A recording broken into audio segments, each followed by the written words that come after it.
मल्लिकार्जुन खड़गे ने कहा है कि अब लड़ाई शिव और राम की हो गई है, हम शिव है और शिव से ज्यादा ताकतवर कोई नहीं।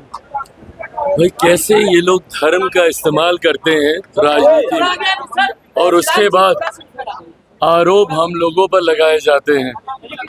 अगर ये लोग भगवानों में ही लड़ाई लगा रहे हैं तो सोचिए इंसानों को किस तरीके से ये लोग बांटने का काम करते हैं। हकीकत है विपक्ष के पास अब कोई मुद्दा नहीं बचा, इसीलिए ये लोग इस तरीके की भाषा का इस्तेमाल कर रहे हैं।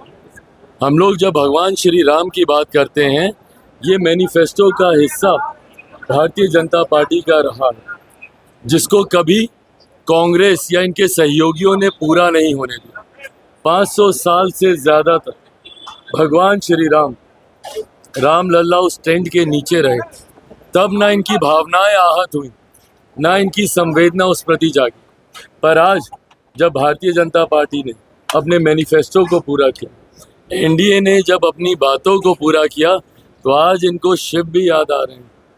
पर उस वक्त उनको शिव याद नहीं आते जब उनकी आधी अर्धांगिनी, जब शक्ति के बारे में, उनके विनाश की बात जब उन्हीं के पार्टी के बड़े नेता करते हैं। हकीकत है चुनाव के वक्त सिर्फ और सिर्फ भावनाओं को आहत करने के लिए कांग्रेस, उनके घटक दल के नेता इस तरीके की बातें करते हैं। आज जब वो शिव को इतना याद कर रहे हैं तो उनको राहुल गांधी जी का वो बयान भी याद आना चाहिए, जहाँ पे वो शक्ति के विनाश की वो बात करते हैं। ऐसे में इन्हीं विरोधाभास में जो इंडिया अलायंस अटका हुआ है, यही कारण है कि 14 से कम समर्थन 19 में मिला, और इस बार कांग्रेस ऐतिहासिक ऑल टाइम लो पर इस बार कांग्रेस का प्रदर्शन।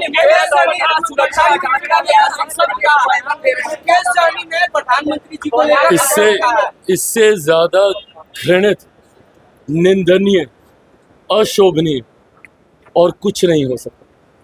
जिस तरीके से भाषा की सारी मर्यादा को तार तार कर दिया गया, और मैं बिहार की जनता से भी अपील करूंगा, और बल्कि मैं उन लोगों से भी अपील करूंगा जो संभवतः कम संख्या में ही सही पर आज की तारीख में जो इंडिया अलायंस का समर्थन कर रहे हैं, मैं पूछना चाहूँगा कि क्या ऐसी भाषा का आप लोग समर्थन कीजिएगा? मेरे प्रधानमंत्री से लाख बैर सही, पर क्या कोई भी सभ्य समाज में ऐसी भाषा का स्थान है? क्या आप एक राष्ट्रीय अध्यक्ष के लिए आप इस तरीके की भाषा का आप इस्तेमाल कर सकते हैं? आपका विरोध किसी से भी हो, भारतीय भाषाओं में उसके शब्दकोश में ऐसे शब्द हैं कि आप कड़ी से कड़ी निंदा मर्यादित शब्दों में रहकर आप कर सकते हैं। हमारे देश का गौरव है, हमारे देश का पहचान है हमारे प्रधानमंत्री।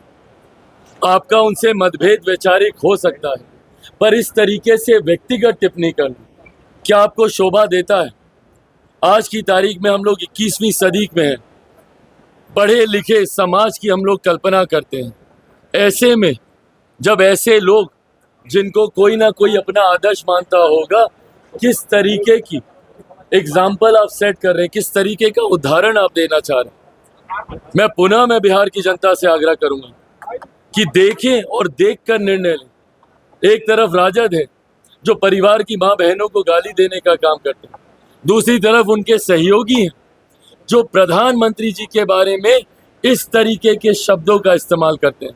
सभ्य समाज में ऐसे शब्दों की कहीं कोई स्थान नहीं, और कल को अगर ऐसे लोग आ गए तो फिर उसके बाद आने वाली पीढ़ी को क्या संस्कार दिए जाएंगे, ये इनके नेताओं की भाषा से ही पता